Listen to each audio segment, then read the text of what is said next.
ಎಲ್ಲರಿಗೂ ಶರಣು. ಆಟೋ ವಿಚಾರವಾಗಿ ಸಾಕಷ್ಟು ಗೊಂದಲ ಸೃಷ್ಟಿಯಾಗಿದೆ. ಕೆಲವೊಬ್ರು ಆಟೋದವ್ರನ್ನೇ ಸರಿ ಇಲ್ಲ ಅನ್ನೋ ರೀತಿಲಿ ಮಾತಾಡ್ತಾ ಇದ್ದಾರೆ.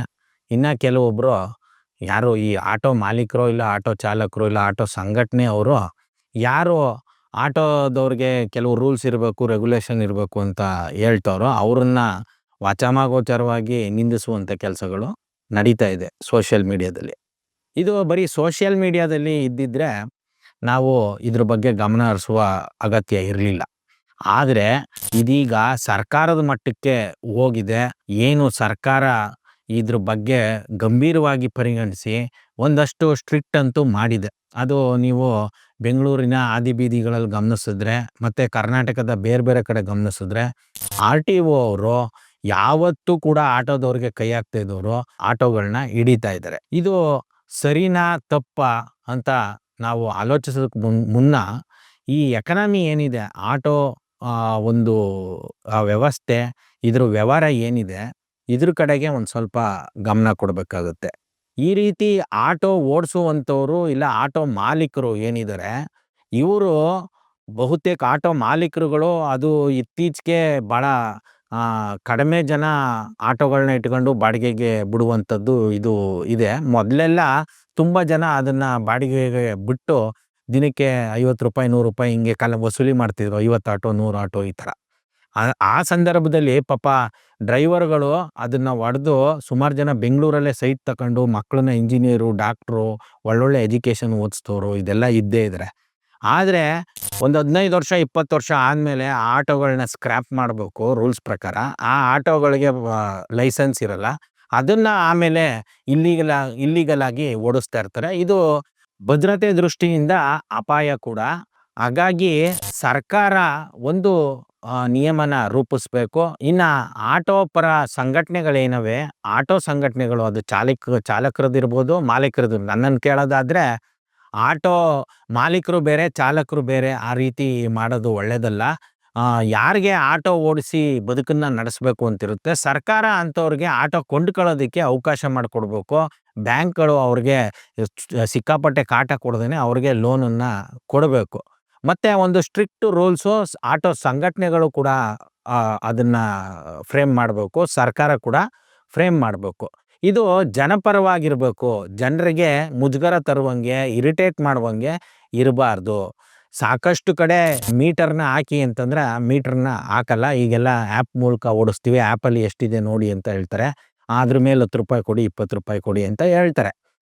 ಕೆಲವೊಂದು ಸಂದರ್ಭದಲ್ಲಿ ನಮ್ಗಳಿಗೂ ಅಷ್ಟೊಂದು ಕಿರಿಕಿರಿ ಅನಿಸಲ್ಲ. ಆದರೆ ಕೆಲವೊಂದು ಸಂದರ್ಭದಲ್ಲಿ ಏನು ನಾವು ಕರೆದ ಕಡೆಗೆ ಬರೋದಿಲ್ಲ, ಹಠ ಹಿಡಿಯುವಂಥದ್ದು, ಇಲ್ಲ ನಾನು 1 to ಡಬಲ್ ಕೊಟ್ಟರೆ ಮಾತ್ರ ಬರ್ತೀನಿ ಅನ್ನೋದು, ಇಂಥ ಸಂದರ್ಭದಲ್ಲಿ ಸಿಟ್ಟು ಬರೋದು ಅದು ಸರ್ವೇ ಸಾಮಾನ್ಯ.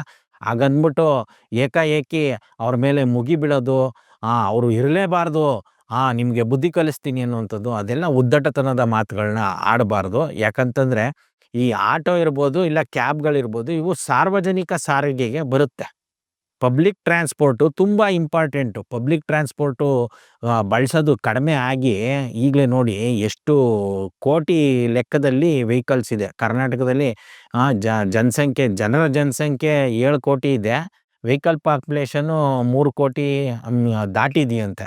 ಇನ್ನು ಬೆಂಗಳೂರು ಅಂದ್ರಲ್ಲೇ 1.25 ಕೋಟಿ ವೆಹಿಕಲ್ಸ್ ಇದೆ. ಈ ರೀತಿ ಆಗ್ಬಿಟ್ರೆ ಎಲ್ಲಿಂದ ನಿಲ್ಸ್ಕೊಳ್ಳೋದು? ಇನ್ನು ನಮ್ಮ ಟ್ರಾನ್ಸ್ಪೋರ್ಟೇಷನ್ ದುಡ್ಡೆಲ್ಲ ಅಂದರೆ ನಾವು ಖರ್ಚು ಮಾಡೋದು ನಮ್ಮ ಸಂಪಾದನೆಯಲ್ಲಿ ಎಷ್ಟು ಟ್ರಾನ್ಸ್ಪೋರ್ಟೇಷನ್ಗೆ ಹೋಗುತ್ತೆ ನೀವೇ ಲೆಕ್ಕ ಹಾಕ್ಬಿಡಿ.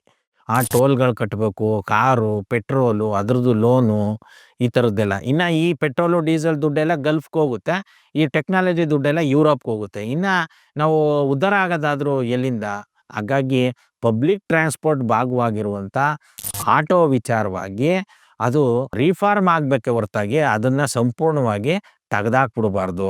ಆಮೇಲೆ ಯಾರು ಈ ಆಟೋ ಓಡಿಸುವಂಥವ್ರು ಯಾರು? ಬಹುತೇಕ ಎಜುಕೇಷನ್ ಡ್ರಾಪ್ಔಟ್ಗಳೇ ಆಗಿರ್ತಾರೆ. ಎಲ್ಲೋ ಒಬ್ಬೊಬ್ಬರು ಎಜುಕೇಟೆಡ್ಸು ಅಂದರೆ ಒಂದು ಡಿಗ್ರಿ ಕಂಪ್ಲೀಟ್ ಮಾಡಿರೋರು, ಅವರ ಮನೆ ಕೆಲಸ ಇಲ್ಲ ಅವರ ಬೇರೆ ಬೇರೆ ಕೆಲಸದ ಜೊತೆಗೆ ಇದನ್ನು ರೂಢಿಸ್ಕೊಂಡಿರ್ತಾರೆ. ಇಲ್ಲ ಅವ್ರಿಗೆ ಕೆಲಸ ಮಾಡುವಂಥ ಸಂದರ್ಭದಲ್ಲಿ ಅವ್ರಿಗೇನೋ ಬೇರೆ ಕೆಲಸಗಳು ಸಿಗದೇ ಇದಕ್ಕೆ ಅಡಾಪ್ಟ್ ಆಗಿರ್ತಾರೆ. ಡಿಗ್ರಿ ಮುಗಿಸಿರುವಂಥವ್ರು ಈ ಕ್ಯಾಬ್ ಡ್ರೈವರ್ಗಳಲ್ಲಾಗ್ಬೋದು, ಇಲ್ಲ ಆಟೋದಲ್ಲಾಗ್ಬೋದು ಸಿಗೋದು ಒಂದು 10% ಸಿಗ್ಬೋದು. ಇನ್ನು 90% ಎಲ್ಲರೂ ಎಜುಕೇಷನ್ ಡ್ರಾಪ್ ಔಟ್ ಆಗಿರ್ತಾರೆ. ಇವ್ರನ್ನ ಈ ಸಮಾಜ ದುರ್ಬಳಕೆ ಮಾಡ್ಕೊಳ್ಳೋದೇನೆ ಜಾಸ್ತಿ ಇರುತ್ತೆ. ಹಾಗಾಗಿ ಆಟೋ ಚಾಲಕರು, ಆಟೋ ಓಡಿಸುವಂಥವ್ರು ಏನು ಮಾಡ್ಬೇಕಂದ್ರೆ, ನಿಮ್ಮ ಹತ್ರದಲ್ಲೇ ಇರುವಂಥ ನಿಮ್ಮದೇ ಸಂಘಟನೆಗಳನ್ನ ಸೇರ್ಕೊಳ್ಬೇಕು. ಸಂಘಟನೆ ಸೇರ್ಕೊಳ್ಬೇಕು. ಸರ್ಕಾರದ ರೂಲ್ಸ್ಗಳೇನಿರುತ್ತೆ ಅದನ್ನು ನೀವು ಚಾಚೂ ತಪ್ಪದೆ ಪಾಲಿಸುವಂಗೆ ಇರಬೇಕು. ಅವಾಗ ನಿಮಗೂ ಏನು ತೊಂದರೆ ಆಗಲ್ಲ, ಜನರಿಗೂ ಏನೂ ತೊಂದರೆ ಆಗಲ್ಲ. ಇನ್ ಕೇಸ್ ಜನರು ಯಾರಾದ್ರೂ ದಬ್ಬಾಳಿಕೆ ಮಾಡಿದ್ರೆ ಇಮಿಡಿಯೇಟ್ ಆಟೋ ಸಂಘಟನೆ ನಿಮ್ಮ ಪರವಾಗಿ ನಿಂತ್ಕೊಳ್ಳುತ್ತೆ.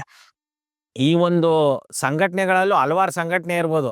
ಹೇಳ್ಬೋದು, ಅಯ್ಯೋ ಇವರು ಏನು ತುಂಬ ಜನದ್ದು ಅಪವಾದ ಏನು ಅಂದರೆ, ಸಂಘಟನೆ ಆಗಿ ನೀವು ಸಂಘಟಿತರಾಗಿ ಅಂತಂದರೆ, ಅಯ್ಯೋ ಅವ್ನು ಯಾರೋ ಲೀಡ್ರು ತಿಂದ್ಬಿಡ್ತಾನೆ, ಅವ್ನು ಇನ್ಯಾರೋ ಲೀಡ್ರ್ ಆಗ್ಬಿಡ್ತಾನೆ. ಈ ಥರ ಮನೋಭಾವನೆನ ಬಿಟ್ಬಿಡಿ. ಎಷ್ಟು ಜನ ಆಟೋ ಡ್ರೈವರ್ಗಳು CM ಆಗಿದ್ದಾರೆ, MLAಗಳಾಗಿದ್ದಾರೆ, MP ಗಳಾಗಿದ್ದಾರೆ. ನನಗೆ ಗೊತ್ತಿರುವಂಗೆ ಮೈಸೂರಲ್ಲಿ ವಾಸು ಅನ್ನುವಂಥವ್ರು ಒಬ್ಬರು MLA ಆಗಿದ್ರು. ಅವರು ಆಟೋ ಓಡಿಸ್ತಿದ್ರು, ಆಮೇಲೆ ಏನೋ ಕಾರ್ ಓಡಿಸ್ತಿದ್ರು. ಈ ಥರದ್ದೇನೋ ಸ್ಟೋರಿ ಕೇಳಿದ್ದೀನಿ. ಇನ್ನು ಹೆಚ್ಚು ಕಮ್ಮಿ ಬೆಂಗಳೂರಲ್ಲಿ 20 ಲಕ್ಷ ಆಟೋಗಳಿವೆ ಅಂತ ಹೇಳ್ತಾರೆ. ಅದು ನನಗೇನೋ ಅಷ್ಟು ಇಲ್ಲ ಅಂತ ಅನಿಸುತ್ತೆ. ಒಂದು 10 ಲಕ್ಷ ಇರ್ಬೋದು. 10 ಲಕ್ಷ ಜನ ಆಟೋ ಓಡಿಸೋರು ಬೆಂಗಳೂರು ಒಂದರಲ್ಲೇ ಇದ್ದಾರೆ. ಇನ್ನು ಕರ್ನಾಟಕಾದ್ಯಂತ ಕನಿಷ್ಠ ಅಂದ್ರೂ ಒಂದು 50 ಲಕ್ಷ ಜನ ಆಟೋ ಓಡಿಸ್ತಾ ಇದ್ದಾರೆ. ಈ 50 ಲಕ್ಷ ಜನನ್ನ ಅವರ ಅಭಿವೃದ್ಧಿಗೆ ಒಂದು ನಿಗಮ ಮಂಡಳಿ ಕೂಡ ಇಲ್ಲ.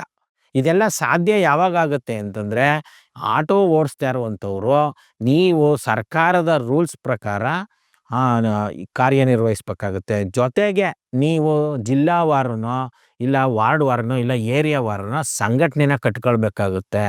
ಈಗಾಗಲೇ ಸಾಕಷ್ಟು ಸಂಘಟನೆಗಳಿದೆ. ಇಮಿಡಿಯೇಟು ನೀವು ಹೋಗಿ ಒಂದು ಸಂಘಟನೆಯಲ್ಲಿ ಸೇರ್ಕೊಳ್ಳಿ.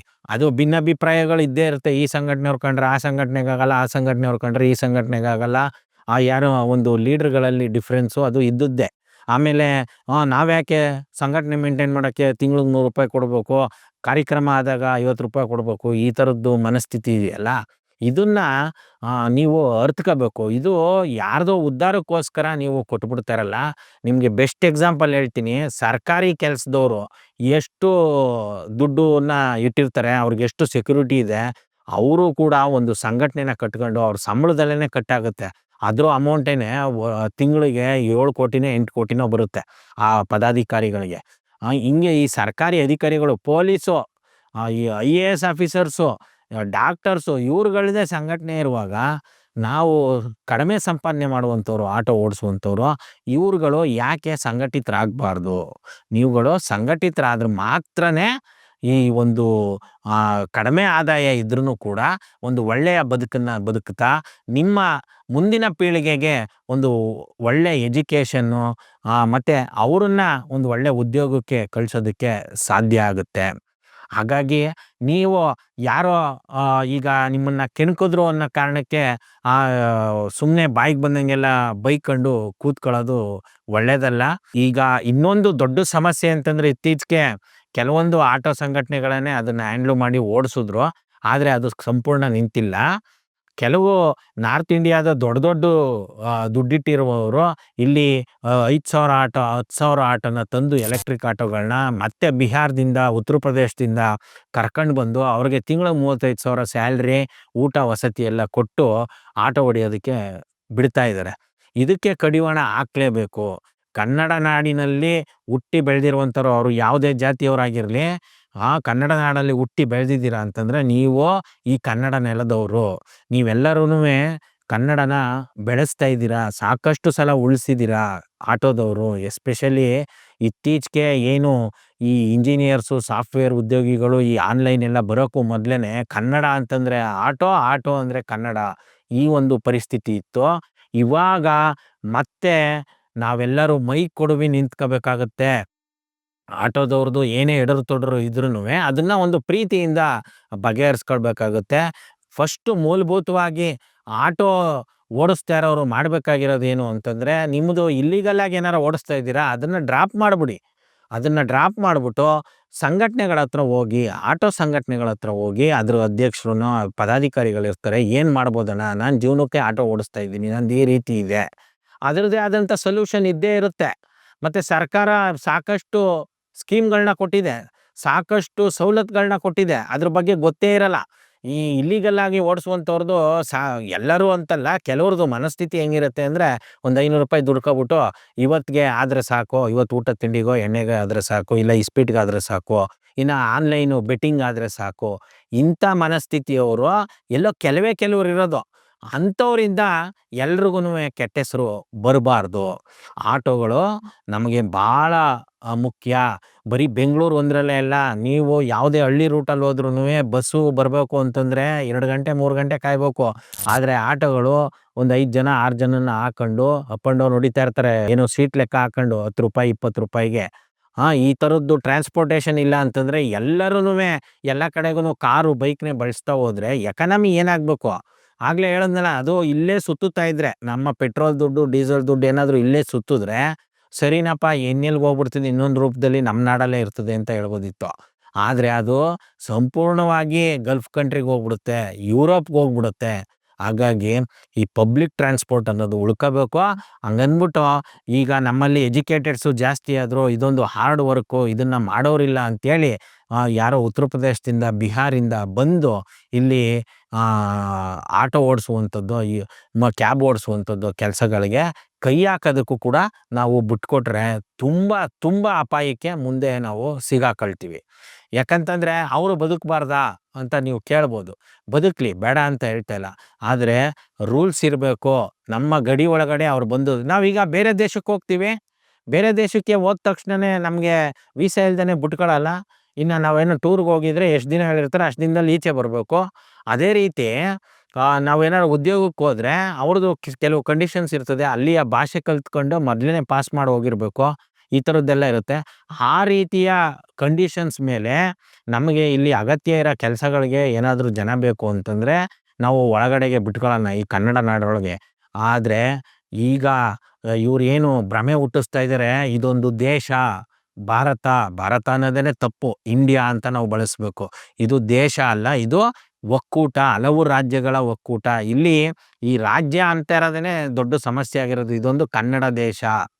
ಈ ದೇಶದೊಳಗೆ ಬರಬೇಕು ಅಂತಂದರೆ ಅದು ತಮಿಳವ್ರು ಇರ್ಬೋದು, ತೆಲುಗವ್ರು ಇರ್ಬೋದು, ಇಲ್ಲ ಬಿಹಾರಿಗಳಿರ್ಬೋದು, ಉತ್ತರ ಪ್ರದೇಶದವ್ರು ಇರ್ಬೋದು, ಅವ್ರಿಗೆ ಕೆಲವು ರೂಲ್ಸ್ಗಳನ್ನ ಇರಬೇಕು. ಇಲ್ಲ ಅಂತಂದರೆ ಇಲ್ಲಿ ಹುಟ್ಟಿ ಬೆಳೆದಿರೋರಿಗೆ ಎಲ್ಲ ಅವಕಾಶನೂ ಕಬಳಿಸ್ಬಿಡ್ತಾರೆ. ನಾಳೆ ದಿನ ಈ ರಾಜಕಾರಣಿಗಳಂತೂ ಅವ್ರಿಗೆ ಓಟ್ ಬಿದ್ದರೆ ಸಾಕು, ಅವ್ರಿಗೆ ಸೀಟ್ ಸಿಕ್ಕಿದ್ರೆ ಸಾಕು ಅಂತ ನೀಚ ಮನಸ್ಥಿತಿಗೆ ಇಡೀ ವ್ಯವಸ್ಥೆ ಅವ್ರನ್ನು ಕೂಡ ತಗೊಂಡೋಗಿದೆ. ಅವ್ರನ್ನ ನೀಚರಂತ ಹೇಳಲ್ಲ, ಈ ವ್ಯವಸ್ಥೆ ಅವ್ರನ್ನ ಆ ಥರ ನೀಚರಂಗೆ ಮಾಡಿ ಕೂರಿಸಿದೆ. ಹಾಗಾಗಿ ಆಟೋ ಓಡಿಸುವಂಥವ್ರು, ನೀವು ಯಾವುದೇ ಸಂಘಟನೆ ಇರ್ಬೋದು, ಆಟೋ ಮಾಲೀಕರ ಸಂಘ ಇರ್ಬೋದು, ಆಟೋ ಚಾಲಕರ ಸಂಘ ಇರ್ಬೋದು, ಈ ಕೂಡಲೇ ಸೇರ್ಕೊಂಡು ಮುಂದಿನ ದಿನಗಳಲ್ಲಿ ಆಗುವಂಥ ಬದಲಾವಣೆ ಒಳ್ಳೆಯ ದಿಕ್ಕಲ್ಲಿ ಆಗೋದ್ರ ಕಡೆಗೆ ಗಮನ ಕೊಡ್ತಾ ಹೋಗೋಣ. ಇಲ್ಲ ಅಂತಂದರೆ ಇದೇ ನೆಪ ಒಟ್ಕೊಂಡು RTO ಆಫೀಸರ್ಸು, ಟ್ರಾಫಿಕ್ ಪೊಲೀಸ್ಗಳು 3 ಜನಕ್ಕೆ ಮಾತ್ರ ರಿಸಿಪ್ಟ್ ಹರಿತಾರೆ, ಇನ್ನು 7 ಜನಕ್ಕೆ ಏನು ಮಾಡ್ತಾರೆ ಅಂತ ನಿಮಗೆ ಗೊತ್ತಲ್ಲ. ಇವ್ರುಗಳು ಈ ರೂಲ್ಸ್ ಎಲ್ಲನೂ ಕರೆಕ್ಟಾಗಿ ಇಂಪ್ಲಿಮೆಂಟ್ ಮಾಡಿದ್ದಿದ್ರೆ ಸರ್ಕಾರಿ ಸಂಬಳ ತಿನ್ನುವಂಥವ್ರು ನಾವು ಯಾರೂ ಕೂಡ ಬಾಯಿ ಬಡ್ಕೊಳ್ಳೋ ಅಗತ್ಯ ಇರಲಿಲ್ಲ. ಆದರೆ ಇವ್ರುಗಳು ಆ ರೀತಿ ಇಲ್ಲ, ನೆಪಗಳನ್ನ ಹೇಳ್ತಾರೆ. ನಮ್ಮ ಬರೋ ಸಂಬಳ ಇಷ್ಟೇ, ನನ್ನ ಮಗನ್ನ ಅಲ್ಲಿ ಓದಿಸ್ಬೇಕು, ನನ್ನ ಮಗಳನ್ನ ಇಲ್ಲಿ ಓದಿಸ್ಬೇಕು ಅಂತ. ಏಕೆ ಆಟೋ ಓಡಿಸೋರು, ಮೂಟೆ ಊರೋರು ಇವರೆಲ್ಲ ಬದುಕ್ತಾ ಇಲ್ವಾ? ಗೌರ್ಮೆಂಟ್ ಸ್ಕೂಲಲ್ಲಿ ಓದಿಸ್ತಾ ಇಲ್ವಾ? ಗೌರ್ಮೆಂಟ್ ಹಾಸ್ಪಿಟ್ಲಲ್ಲಿ ಓದಿಸ್ತಾ ಇಲ್ವಾ?